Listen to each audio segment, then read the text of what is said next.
আজ মঙ্গলবার দোকান থেকে ফিরলাম, দোকান খুলি না মঙ্গলবারে, তাও খুললাম।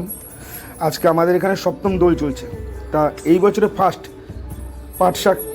পাট শাকের ঝোল, তার সাথে এরকম আলু মাখা দিয়ে পাট শাক খাই না, চিংড়ি মাছ দিয়ে পাট শাক বেশি করা হয়, কিন্তু পাট শাক করেছি আর আলু মাখা খাওয়া হয়েছে। এই দিয়ে খাওয়া হবে আজকে দুপুরে। এরকমভাবে পাট শাকটা দিয়ে মাখাতে হবে, চিংড়ি মাছ দিলেও ভালো লাগে,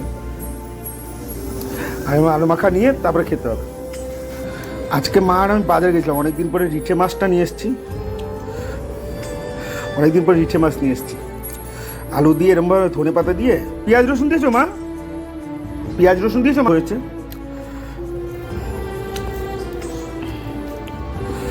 মাছটা, দেখো রিঠে মাছ অনেকদিন পরে খাচ্ছি।